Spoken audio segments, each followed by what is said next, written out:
Righty, welcome Sierra. Thank you so much for being my first official guest on video in the Meadow here at my property. So thank you, welcome. Thank you for inviting me. I love being here, and we are on a special blanket This is the under the Kiki's Meadow brand. Bloom Meadow Blanket. Sierra was like, you gotta start like shamelessly plugging your Meadow Blanket. So Yes. here we are on Bloom in the Meadow at my property. We were literally going to record at the river near my house because I was a little worried about like finding a spot to record here, but I feel like we found a pretty good spot. So I found you through social media on Instagram, and one of the biggest things that I was really called to your world and your space was just this like such a refreshing view and take that you have on expression on social media. And so we will get into that in a second. But I would love to start, if we could, a little bit with a before and after transformation of where you used to be, how you got to where you are right now, how maybe a little bit about how Subliminal Shift was born, and just to give a little peek us into your world, if you could. Yeah, so I guess like my career has always been in the wellness space.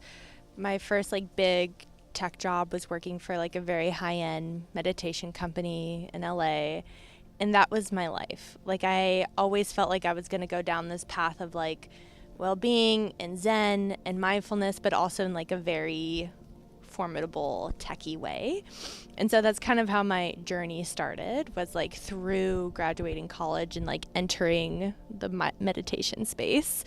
And then from there I jumped around, and then I started freelancing, and I was working for different brands, and I was working for an adaptogen brand and a CBD brand, and I was just kind of going all over until it wasn't really until 2020 in the pandemic is when a lot of things obviously shifted for the whole world. But for me specifically, I just landed in a place where I just had major reevaluation of everything I was doing. Who was I connecting with? What were my values? And that really went down to work as well. And I was like, God, I'm at a place where I'm 27 and I just need to find more authenticity with what I'm doing and who I am. And that came with my own health journey and not working for a couple of years. And that's kind of like where the seeds started to sprout for Subliminal Shift, and being like the spaciousness that was the pandemic for some of us, fortunately, to like birth something new and to like kind of have that reevaluation process. And that was essentially what started Subliminal Shift a few years later in 2023 officially. And I started with posting health stuff because I'm a nutritional therapy practitioner.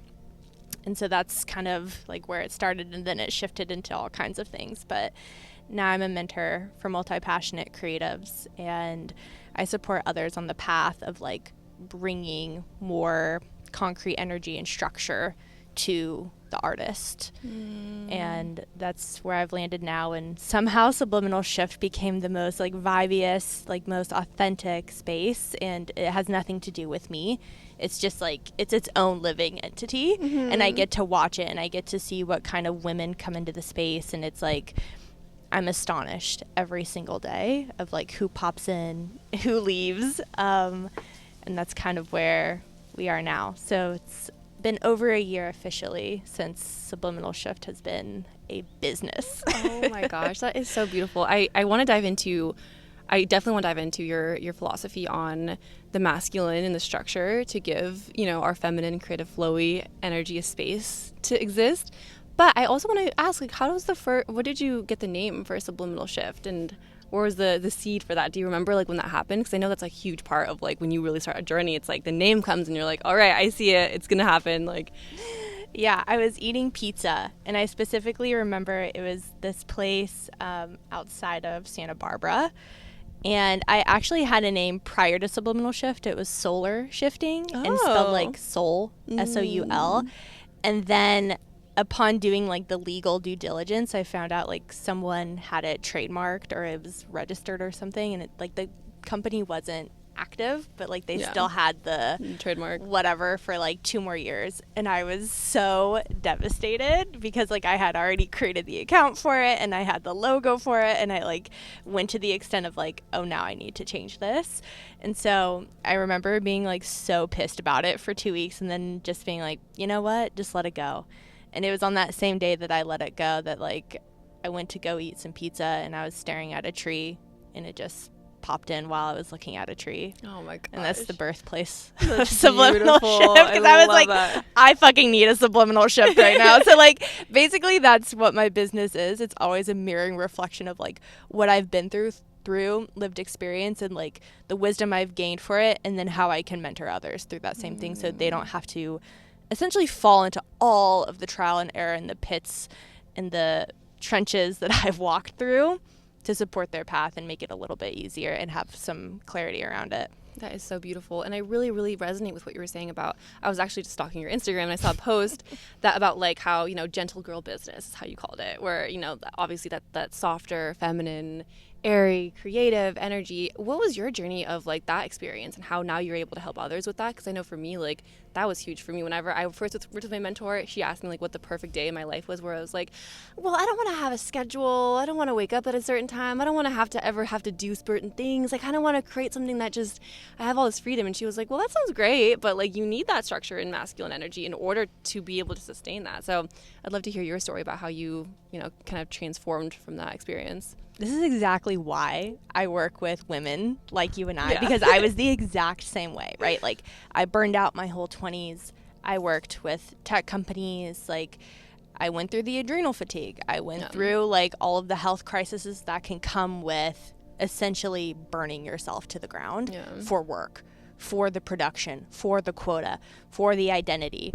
And so when I decided to do my own thing, I was so rebellious of anything close to something masculine or structure. And I was like, marketing? I hate marketing. There's no way I'm going to do that. And I even rebelled having an email list for the long time. Like I was such a hard fucking nut to crack, like my first 6 months doing Subliminal Shift. And the ironic part of that is, through those trials and errors, I had to like really play with the idea that I'm only going to get softer the more I bring some support in. I'm only going to find that real gentle ease when I'm held, when I have a container for it. I recently did a really fun collab with this wellness newspaper called The Retreat by my friend Carly. And I described like the same question in the way of, if your creations, your art, your work, and your passions are the flowers, which by the way, you don't bloom. We always take credit and ownership of these flowers blooming, but I can't take credit for this. I can't take credit for the trees sprouting and their seasons and when they're ready to shed, right? It's the same thing with your work. However, you do provide them water. You do provide them care. It's the exact same thing with your work. But I was out here thinking that, oh, I don't need to do any of those things. I don't need to be the caretaker of my property, of my work, because I'm airy-fairy and it's just going to magically do its own thing. No, you need to cut. You need to mow, you need to trim, you need to make it organized and accessible so it can bloom. So for me, I've used that metaphor as like being the vase for the flowers. And that's what really started to like kind of shapeshift, because I work with metaphors and analogies. And honestly, that bypasses the conscious mind, just because a lot of my work in the past has worked with self-hypnosis and neural networking and creating new pathways on a neurological level. So understanding that kind of background with what creatives struggle with on a day-to-day basis and putting it in like playful storytelling is what really supports myself and others. And that's kind of how I describe the journey of like bringing more masculine energy into what you do, is being the vase for the flowers. Oh my God, it's so beautiful. Oh my gosh. I think that like another part of what really stood out to me for you was your languaging and the way that you would like bring in these like really deep concepts in such a light, loving, like soft way. But in the same breath, like you were saying, it's like that gets to be, your communication. But I see that you guide your people and the people that you mentor through that structure. And I think that's so beautiful. And like that analogy of the vase is so incredible. I know for me, like what changed my life was when I was, first starting out Kiki's Meadow a year and a half ago. I had no followers. I had no idea what the hell I was going to do, but I knew that I needed something to contain my creativity. And my coach really pushed me to doing a podcast. And so I went farther and I was like, okay, well, what if I made a challenge for myself where for one full year, I recorded one podcast episode every single week at the same day. And I couldn't not do it. Like, that was a commitment that I made for myself and I had to follow through. If I didn't make that commitment, if I didn't create that container and that structure, I would have never gotten past the 4th episode because it would have never been the right time, or I would have never been in the right mood. And so, yeah, the vase for the flower is so, so beautiful. A quote that or an idea that I've been thinking a lot recently has been leaning into devotion over discipline. And I want to hear your thoughts on that sentence. I think they're the same thing. Okay. I think we're kind of in a time-space continuum where discipline is kind of like so like it can be really cringy because of maybe ancestral connotations of it or just like our own projection onto that word. But if you think about it, discipline is the truest form of devotion because you're putting your values and your preferences as a practice, as a routine, as daily medicine.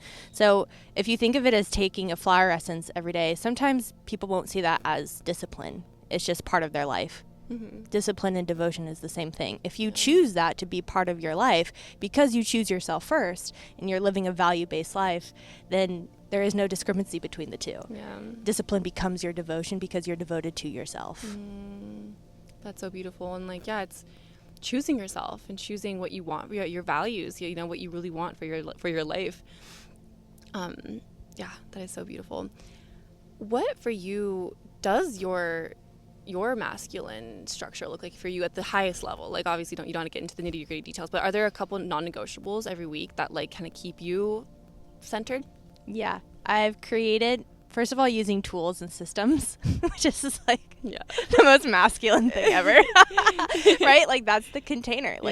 For instance, Notion is my favorite tool on the planet for organizing, but also making it pretty and aesthetic. Yeah. And it's a place where I can come back to every single day where my dashboard is there, my weekly thing, my quarterly goals, all of the stuff for my bookkeeping, my finances, but also where I plan my programs and how I create offerings, all of that is in one place. But specifically, I've created a template in there called the Business Health Check, and I do this every Friday. So on Venus days is when I do all my money things, which is masculine in and of itself. Mm-hmm. And that was a big journey for me, just tending to numbers and looking at profit and loss reports. All of that shit is so scary when you first get into it, and you're just no, I'm just gonna manifest $50,000 next month. And I'm no, you have to look at what were your subscriptions last month. Oh my gosh, I need to hear that right now. I really do. I have this Business Health Check where it's a super simple table. It's 4 columns. The first one is weekly feels, what happened to me, and not in terms of creating personal narratives and bringing my personal emotional shit into my business, just how did I feel in my business? Do I discern my emotional stuff of what's happening in my life versus no, how did I feel when I created that reel? How did I feel when that email didn't do as well as I calculated? Those feelings, and discerning that from my personal shit of well, I was in a really weird place that morning. No, scoot that to the side. That's what these columns and these check-ins are for, is what are the feels specifically in business? Even though it's all interconnected, we have to start separating the two. So that first column, weekly feels, then the next one, what can I celebrate? And even the littlest, I actually took a break. I took more breaks this week. I did a yoga nidra session. That goes in that column. Then the next is additional insights, which turns into aligned action. So from this data, how can I move forward and have concrete energy? And then lastly, where am I rich? And it has to be outside of material abundance for me. It has to be. I'm rich in the way that person DM'd me because they saw this video in my membership and they started crying because they broke through something in their business, or this person reached out to me and now we're having a collab and we're out on a mat in the meadow, right? I'm so rich in those areas. I'm rich in the networking. I'm rich in the way that I'm growing. I'm rich in the way that I'm turning discipline into devotion. And I'm rich in the way that I'm full stop committing to my vision. that's so opulent. So we have to subconsciously remind ourselves we're rich outside of the numbers on a consistent basis, which is why I do this whole health check-in every week. So that's just one example of what I do in terms of like masculine, air quotes, of what grounds me, ironically, because it's those things that support those flowers, right? We're giving minerals, we're giving fresh water to those flowers, the more that we check in on the hydration of ourselves and what we're doing. And ironically, it's the container that gives us that. So that's just one thing. Oh my gosh, that gave me chills hearing that. Like I kept like wanting to grab my notebook and just write it all down. I was like, wait, I have it on video. I'll give you the template. Yeah. Please. I'm like, yes. Oh my gosh. I really, I mean, this is just like a little nerdy side tangent, but yeah, like Notion for me has been like so complicated, and like I want to dive into it, but just hearing you say that has just given me this like surge of inspiration that I cannot wait to get the template from you.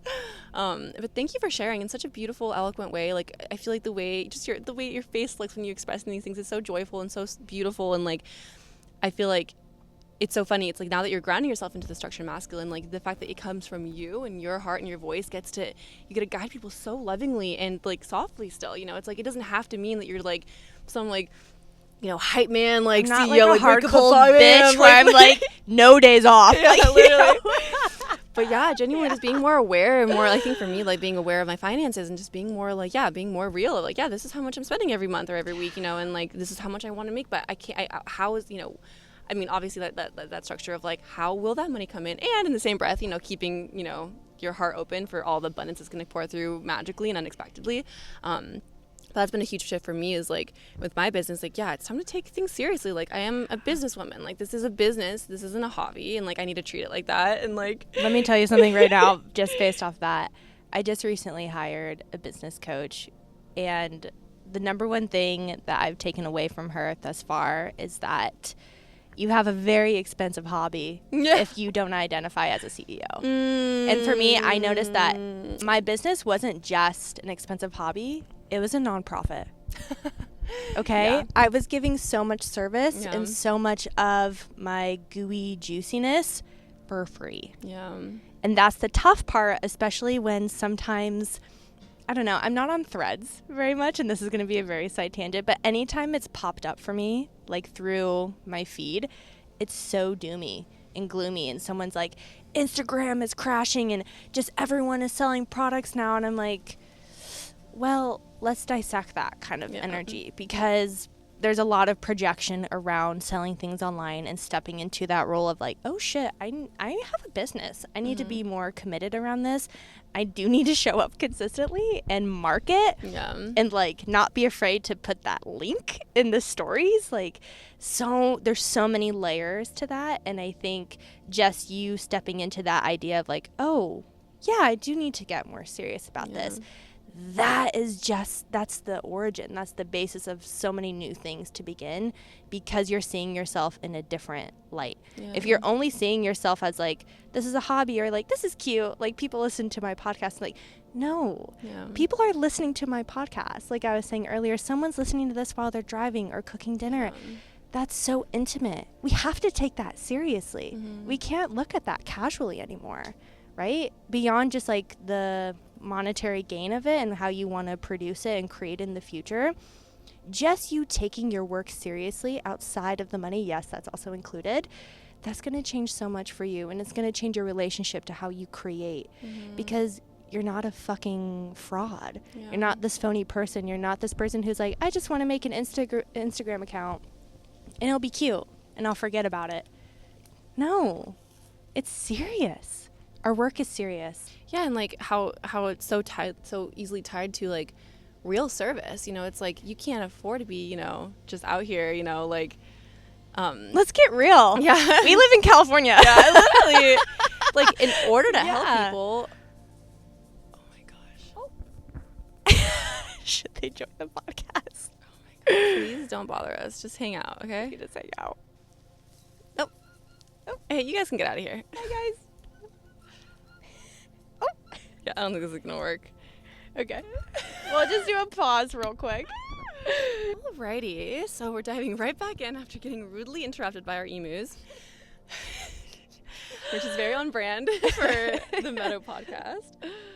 So where we left off is that we were talking about how, at least I was saying, how important it is to be as best of service as we can, is that we have to treat our business like a real business, and income is a part of that, and like not having to feel guilty for selling, and also for me, I don't know, I would love to talk to you about my own personal journey through stepping into my mentorship and my courses and whatnot. Has been a really difficult time figuring out how to message my offers and how to express my offers, where I released my mini course earlier this year, so my listeners know Unlock Your Dream Reality was a huge moment for me. But something that I learned around the process was that, like, I was just following this cookie cutter, like, it felt like a chat GPT, like, format of just like, this is the course, this is what's in it. I was really heavily on like what it was versus the transformation, and also just like feeling kind of like a robot. And like throughout that process, I hit a really, really low point because I was doubting like everything. Like, is this what I'm supposed to be doing? If it feels so wrong. And it's given me really the biggest lesson ever, which is, oh no, like that's not anything wrong with me. It's about just learning how to tap into the messaging that feels in alignment with me. So I'd love for you to riff on your ideas on expressing your gifts and offers on the online space. I secretly think our offerings are for us. Because offerings literally offer the creator something that they're going to experience with the launch, with the messaging, with the process. So for me, I always see it as very divine, and it's a very timely thing to sell something, especially your first course, and to have low moments in it, because that was your offer. Yeah. That was the offering to yourself. You had to go through that course within yourself in order, because I truly believe lived experience is the most incredible teacher and guru on the planet, because you just cannot receive the amount of potency from a book or a teaching or anything like you do with lived experience, like you do when like someone's credit card doesn't go through and then you have to be customer service, right? Like those things aren't really talked about. But for you and for anyone listening who's like, whoa, I've hit different journeys, and especially emotional journeys with courses, I would ask, am I emotionally bonded to what I'm creating? Am I enmeshed? Am I like connected to this? Because I see a big part of like what creates dissonance with the thing, especially after you sell it, and how you market it and how you word it, is because you're too attached to it. And if you see it as like separate from yourself, and that's why it's so important to like kind of begin that shedding process of like, these are my personal feelings. This is what's going on in my personal life, versus like, oh yeah, this is a business, this is a course, and it is what it is. It's going to have its own outcomes and expectations, and here's the deal. Sometimes I think as creators, we not only take ownership of the flowers of the craft, but we also take ownership of how it has to greet us with the outcome. That's not your fucking job. Your job is to take responsibility and accountability and like create that container for your creativity and then put it out in the world. I personally, this is my own philosophy, is it's a 50-50 system. You put in your work 50% of the way. The other 50 is like you giving the job back to the universe. It's the universe's job to go, this is how many spots you fill. This is how many people end up signing up, or the pre-orders or whatever. That's not your job. It is your job to market it and sell it, but it's not your job to create the outcome. That's simply not your job. And I think through social media and through just a lot of entanglement of what we do and who we are and what we create, we begin to take ownership and responsibility for that outcome part, because we're trying to force like how many people end up getting in this thing and make it mean something about us, like you were saying, that differentiation between your business and yourself. So beautiful. That makes me think about just what I like to call like energetic sovereignty, like being able to, and something that I has been a big theme of my life, where I've been able to see such massive shifts of growth in that world. But then I come back to just like putting our self-worth and our value and our validation on the outcome, on what's going to happen from it. And so I would love to talk a little bit about how you manage, I think we're all human, and like needing that outside validation and like feeling Instagram flop or not getting the reception that you want feels heavy. But how are you able to focus on the creation aspect of it and let that go?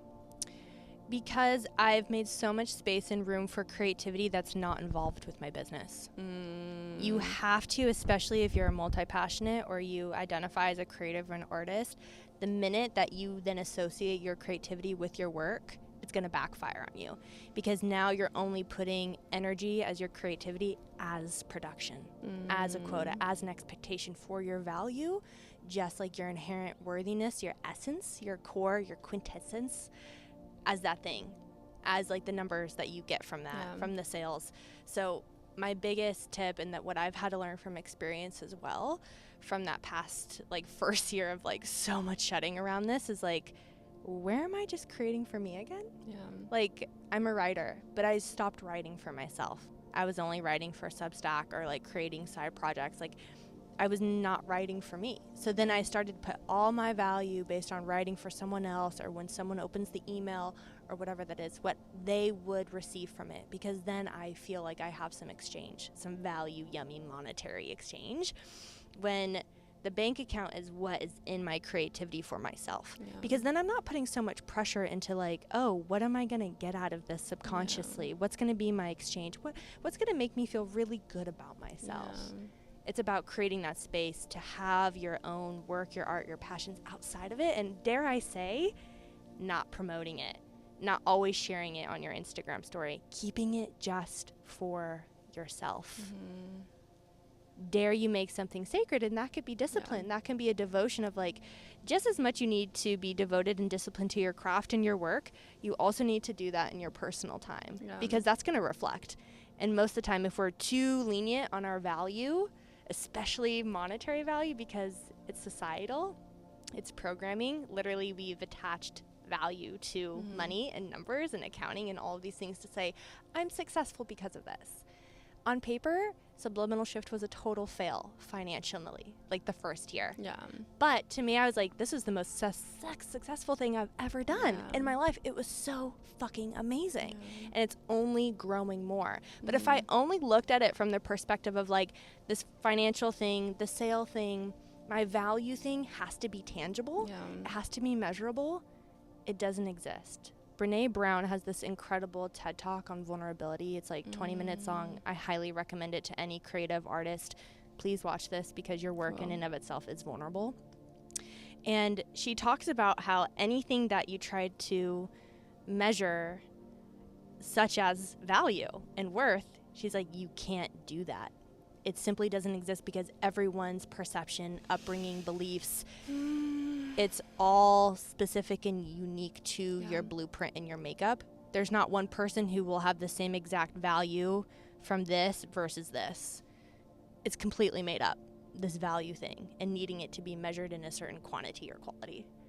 And it's gonna, like you said, it's gonna mean something different to everybody. Your 30K month that you hit might be like so massive for somebody, would be like pennies to somebody who's, you know, like doing this. And in the same breath, like when you use numbers to express value, like, maybe there's $1 million company and a CEO who's miserable, has no love in his life, who's disconnected from anything. Like, is that what you would consider valuable or successful? Like, I really appreciate that you said that. And I think for me, something that I've been meaning to do that I haven't done yet is I want to create like a little booklet and print out messages that I've received from my listeners and from my people who are in my world who have told me that this thing changed their view, or this thing made them pursue this, or whatever. And remember that that's what matters. It doesn't matter like if my video flops and one person got something from it, like that's why I'm doing it, right? You know, it's like I look at like, we just get so stuck in the vanity metrics of just like for me at least, like I catch myself constantly, like I'll create something and I'm happy with it, and then I see that no likes happen and I'm like, oh, that means it's bad. Or vice versa, I'll do something that I don't even love and it blows up and I'm like, oh, it's good,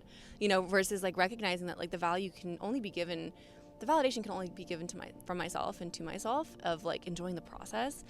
I know my boyfriend told me something years ago that changed my life, where he also said it's like, it's not your job to like love your work at the end of the day. You know, it's like you can love it and love the process of it, but you have to let it out into the world for others to, you know, to experience it, you know, versus I feel like perfectionism can really cause you to be like, it needs to be perfect and it needs to be like up to my par.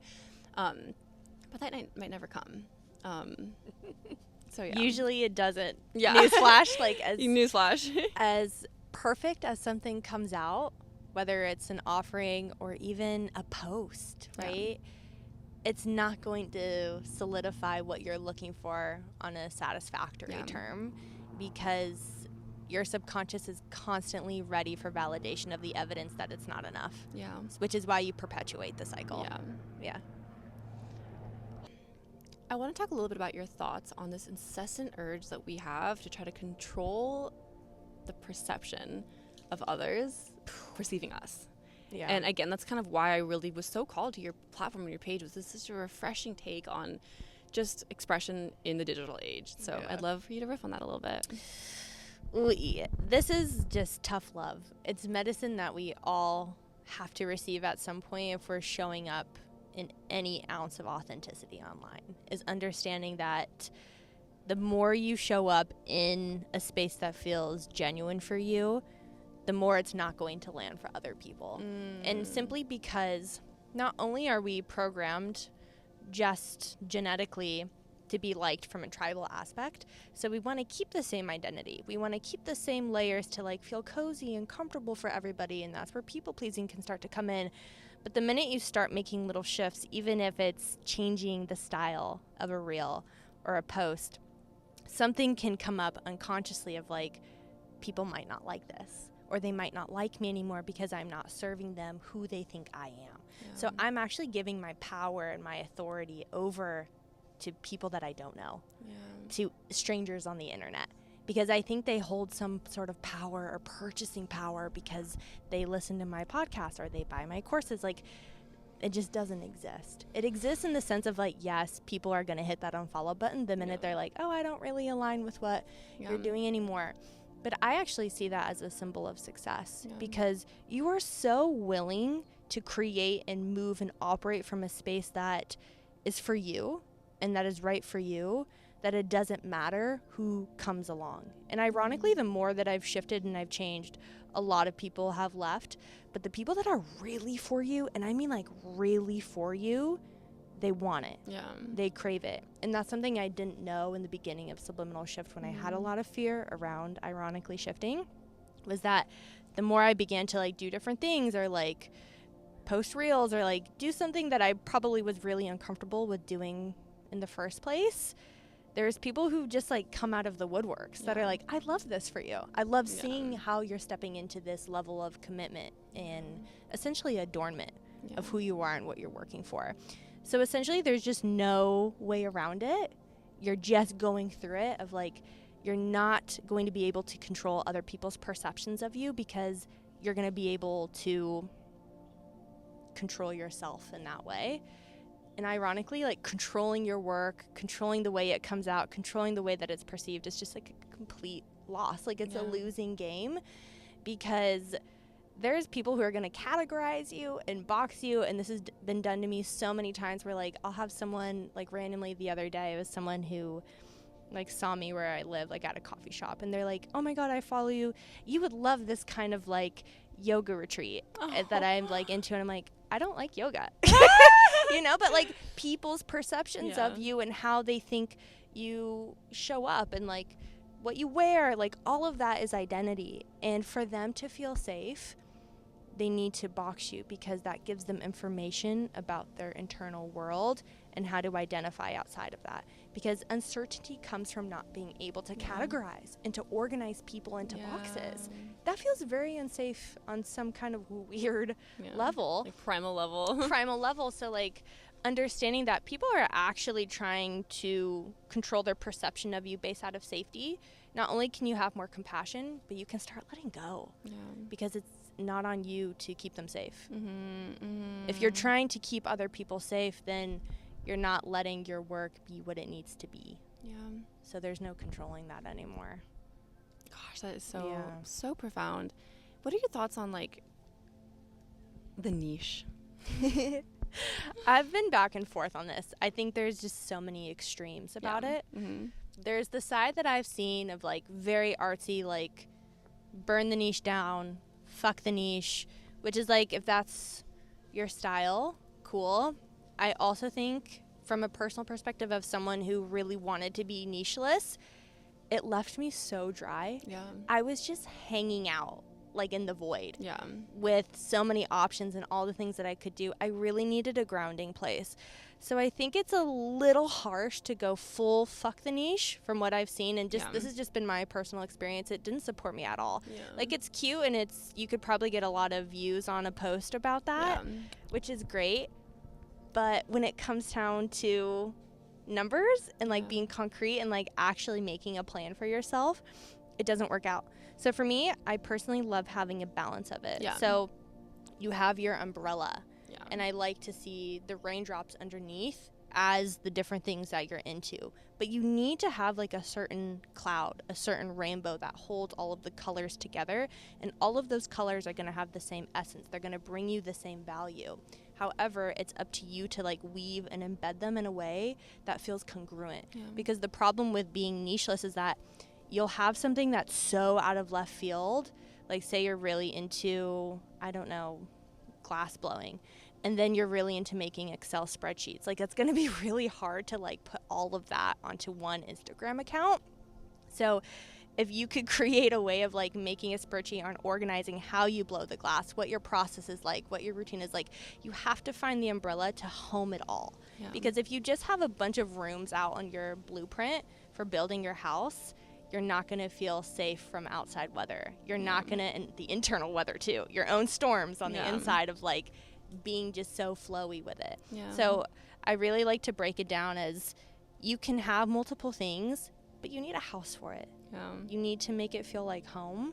And that way you can finally feel comfortable with what you're doing. And actually you could push the fence and you can like really experiment with your work when it's all in one house. And that might even sound like imprisonment to a lot of people who are like, I never want to put anything in one box.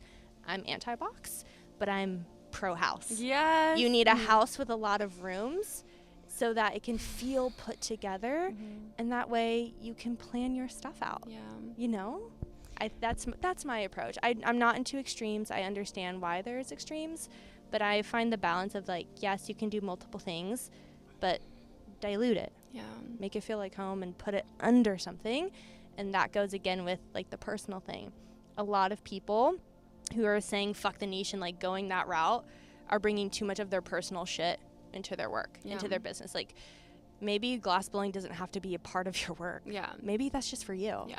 So take that out of the blueprint and build a bathroom, build plumbing that's more secure and that has more alignment with what you're doing and who you're trying to connect with. So that's my approach to that. I love that because I feel like this is one YouTuber that I love. I'm blanking on his name, but he talks about like the niche of one, where it's like he compares like two business owners who are trying to sell a product or a service, and there's one who just, is his niche of his business owners, and there's the other one who shares his passions and shares parts of his life, but it all comes back into how he uses fitness to fuel his personal life, that fuels his work, that fuels whatever, and for me, for example, like nature and being in, is such a huge value of mine, and manifestation and like education and whatnot.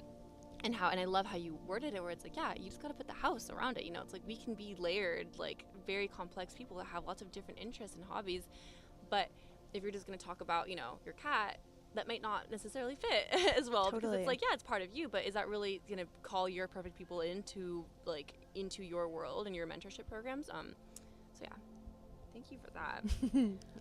Let's talk a little bit about how we can lean into uncertainty when it comes to our business and our lives, and what your thoughts are on that. Control is the first thing that comes up. And I can be kind of a control freak, so this is a great topic to talk about. What's your sign, by the way? Oh, do you want all three? Yeah, I do. Aqua Sun, Leo Rising, Cancer Moon. Cool. I'm a Capricorn Sun, Leo Rising, and Sagittarius Moon. Fun. Cool. Oh my gosh, yay. Leo season girls. Yeah. It's a hot one. The season's like, it's pushy. Do you feel it? I do. Oh my gosh, yeah. There's no hiding right now from your shit or like showing up. You just like, you have to bulldoze through it. Feel that more than that's what's happening right now in the month of August. On the topic of control and uncertainty, I think actually what supports uncertainty is having a plan. So before I used to kind of just like be very rebellious about uncertainty and just almost not plan for it. You can plan for uncertainty. You can like create structure around the next 3 months, the next 6 months. but you're leaving room for not only human error, but just life error, universe error. And not that the universe makes errors, but there's just changes and shifts to what you would ideally like to happen, the expectations that you lay down. So for me, what actually supports uncertainty is creating a plan, but actually knowing that at any point the plan could fall apart. But it's just holding some type of anchor and not relying on it as like a sense of like safety, or this is the thing that's going to be security for me. It's just about playing with uncertainty and not letting it take you away like a windstorm. Yeah. So I think for me, it's, again, my approach on most things is like coming to the middle, not being extreme with it, just finding balance, understanding that life is completely uncertain. This past year was like a whole year of uncertainty for me. But ironically, what supported me through moments of uncertainty, both in my personal life and my business life, was the discipline, was the devotional practices, was the planning and the concrete energy, so I can continuously come back to something even when that thing felt empty or that there wasn't something secure in it. I kept going back to the empty Notion template or the page, and I kept going back. So regardless of the void or the empty space that you might be experiencing in those times of turbulence and like, what am I doing with my life or what's happening with my business, you go back to the discipline of just going back. And that's my answer. That's such a beautiful answer. I feel like the next question I want to ask you is very, very tied to uncertainty, which is like detachment and like how you infuse detachment into your personal and business life. I guess business specifically, we're talking about that, but I think that detachment's a word that you can hear a million times and be like, yeah, I get it. And then eventually it's like, oh, okay. So I would love to hear a little bit of your thoughts on that. It's hard. There's still some days where I'm off. I'm offline. It's my weekend. And I sometimes like will still out of habit open my work email. And I'm like, what the fuck am I doing? It's Sunday. Why are you doing this? So I think it comes back to even a biochemical level, dopamine, serotonin, all of that stuff, like just cutting off the distractions that keep you in that identity of artist, creative, service provider, whatever that is. And it's, again, making space for your personal life. Like, actually, ironically, I think what's happened to me the past year is the level of devotion and commitment that I've given to my business. I've equally had to do the same thing with my personal life, or else it just did not feel balanced.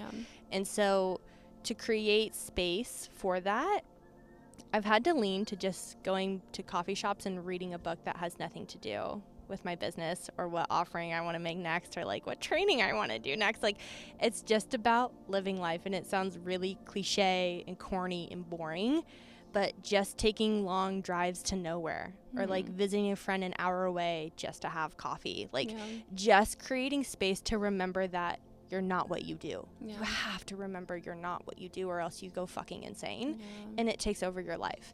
So you just have to have discernment of like what you do and who you are, because they're not the same thing. And that's what's supported me the most. And I'm always learning. I'm not a perfect person. There's like no hierarchy in this. I definitely have times where like I fall into that trap of like bleeding those things, and it's not 100% clear and cut. That's something I would like to do more now that we're in the season of like getting a little fiery on ourselves and like what could we not necessarily the word improve on, but support.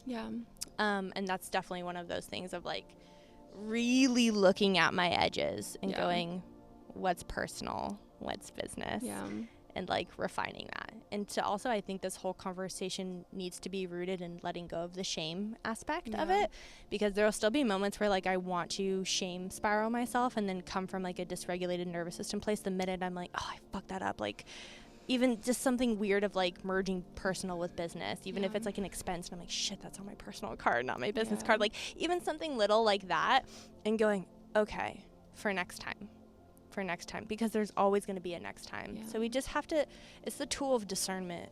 I think discernment was talked about a lot a few years ago within our kind of like bubbles and realms, but I think let's bring it back, the word discernment, and start using it as a practical tool. So beautiful. So many golden nuggets. Oh my gosh, I cannot wait to have you on the show again, because this is like the one of many. You're eloquently so well spoken, and the way that you express these ideas are just so, they just feel like a big warm hug. I'm like, oh, okay.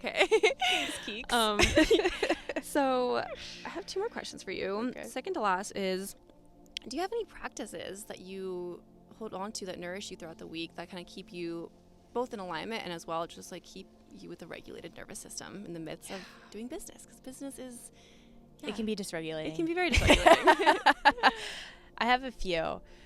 The biggest one I use, like, I guess it uses me, to be honest, is Cha Dao, which is a tea ceremony practice. And I studied through the lineage of Wuda, who's created Global Tea Hut.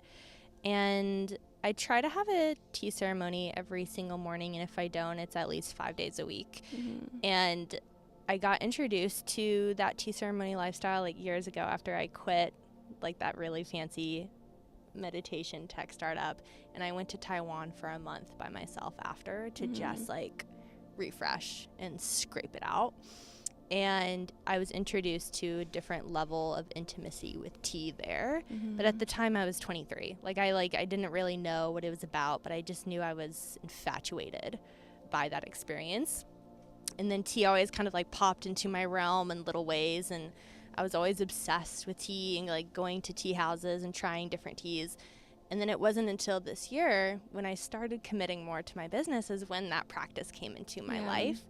And it's brought a lot of discipline and devotion for me, but it's so soothing. Oh, wow. It feels, You're inspiring me. It's earthy. Like the leaves, I think even like learning the practice of the cultivation of living tea versus like organic tea versus commercialized tea, like just even studying like the hands and the generations of the farmers into which the process and the journeying of this little bit of tea leaf came into my bowl from like these high regions of China, like understanding that process and then just sitting with yourself and just like letting it excavate what's ever happening in your life through the tea, like as a liquid mirror. This is going so much deeper than I expected to talk I'm about. I'm living for all of it, please. I'm eating it up. This is like what I go through like on most mornings with tea. Wow. But that's a huge practice for me is tea ceremony, and it doesn't have to be anything fancy. It can just like be putting leaves in a bowl, or if it's your coffee, like spending 10 minutes with coffee and you're looking out a window, but you're just doing that alone. No multitasking, no looking at your phone. Like carve out the time. You don't listen no to music. just yourself. You're just there. And I always like, it's called a shabu, and like you have like your little bamboo runner, and it's like your little setup for the tea because you're honoring the tea as the visitor. So I have like a flower each morning from the garden, and I welcome the tea into my house, but most importantly I'm welcoming it into my body. And there's like the Zen saying that tea was born to befriend humans and to be felt alive through the human body. So it's like the master service provider is tea. I fully believe that. So that's one practice that I do that really grounds me. Another one that I think I mentioned just in brief timing is yoga nidra. So it's essentially non-sleep, deep rest, and there's a lot of neuroscience behind yoga nidra, but it's essentially where you're doing like a laying down meditation and you're moving through different parts of the body and you're accessing the subconscious in that way, and you're kind of like training your body to actually go through rest. And I think on a science level it's about 20 to 30 minutes of yoga nidra equates to about 4 hours of sleep. So this is something that I try to do every day in the afternoon, like a 30-minute yoga nidra session to kind of like that off switch from like work to me life. So that's something that's really, really supportive of my nervous system. And then besides that is just plain old floor time. Like I love just laying on the floor and having like a bolster underneath my knees. And I'm just doing that for 10 minutes, just laying on the floor, because the nervous system loves that like grounding aspect to it. I love that, because I feel that. I mean, that's how the Meadow was born. Like I need to be on the floor. I need to like ground myself like down here. It's super simple. It's free. Just get your ass on the floor and just lay there for a few minutes. I really needed to hear that, because I feel like right now, talking about Leo season, right? Like this moment of just like this fire under my ass of just like, this is go time. Like I'm showing up, my authentic self, like the business ideas, like the actual tangible projects that I'm building, the clothing line that I'm launching, the new ideas with the Meadow. I'm just like in this go, go, go energy. And I know this feeling so intimately, and I know it's happening. I'm ignoring it, where it's like I'm falling so far into my masculine right now, where I'm not leaning into my practices. And I think about like what my practices have always been. It's always been this like ADHD chaos of like, I want to meditate, but I also want to do my visualizations, and I want to journal, and I want to do my reading. Totally. So I used to do this thing where I would just like, all right, just get 20 minutes on the yoga mat, and like I would do from like go back and forth and blah, blah, but always in this like kind of frantic energy of like trying to accomplish something, of like being productive. And what you're just saying about your tea ceremony is really inspiring me, because it's like, whoa, okay, no, in that moment, the time, what you're trying to accomplish is honoring tea, honoring your body, honoring the sacred space of like solitude and spaciousness with no music, I remember even like with my practices, I would have moments where I would feel this, again, this shame and guilt of like, I'm not doing it right, or I'm not doing it good enough. And so my response is like, oh, I'm not doing anything now. I'm just so eager to get into work, which thank God I am so lit up and inspired by my work where I want to, but I notice where it's like, the days that I just wake up and go straight into my office are the days that I feel the most dysregulated, the most insecure, anxious. And so thank you for that. I really appreciate that wisdom. You know, it's interesting because we've turned self-care into the to-do list again. Yes. And we're constantly like bleeding that urgency to feel accomplished and successful, even in the times where we're off. Yeah. And so I think it's about creating moments of space where there is no accomplishment here, and I think that's why tea ceremony has changed my life significantly and brought a cellular impact to what I do. Simply because you waste time. You're wasting time. And to the ego, that's a mind fuck, because all you want to do to feel successful and to have value and to be a really good girl is to accomplish things. Waste more time. Amen. Okay. That. The permission slip to just be, simply. Yeah. Because ironically, I think there's a part of us that feels like if I waste more time, I'll be lazy and I'll look and judge myself at this way, when maybe you're just relaxing. Yeah. Maybe you just don't want to relax. And the minute that you allow yourself to relax, that's where more downloads can come in. That's where you can gain more energy to fuel those moments where you're in the office. It's supportive to waste time. But in this era of like, you need to get this many subscribers and you have this many views on your YouTube channel, like it's all about still hustling. I think even weirdly enough, in this feminine archetypal space of business, there's still like a weird underlying curtain of like numbers and analytics and like, this is proving how feminine I am. Like, I'm in a fucking dress and I'm making sourdough, but I made $50,000 last month. You know what I mean? Like, we're still like having to piggyback off of not wasting our time when we can do both. I think we need to do both. Yeah, that's so beautiful. And I really feel like this conversation is helping me a lot with this next chapter, because I really catch myself, like, so beautiful. Okay, I could have a million more questions, but I think I'm going to end it here. This has been such a beautiful conversation. I have one last question for you that I like to ask all my guests at the end of the episode, which is, if you could choose one word that expresses your intentions and your energy for this season of your life, what would it be? You can take a moment to think about it. Ruthless. Yes! Fuck yeah. Okay, I needed to hear that one too. I love that question. Every time I hear something, everyone's is so different, and that's beautiful. Beautiful. Yeah. Show up ruthless in your understanding that you cannot control your perception from other people's lenses. Show up ruthless in the fact that it's going to be so fucking terrifying and scary and uncomfortable to do the thing that puts you out there, but that's what your vision calls for. That's ruthless. It's ruthless to get up every morning and say, I want to build something for myself. That's ruthless. You're ruthless. You're not doing it from like a hard, like metally kind of way. You're doing it in a way that feels beautiful. It can be so beautiful to be ruthless, right? So I'm reimagining that word and making it one of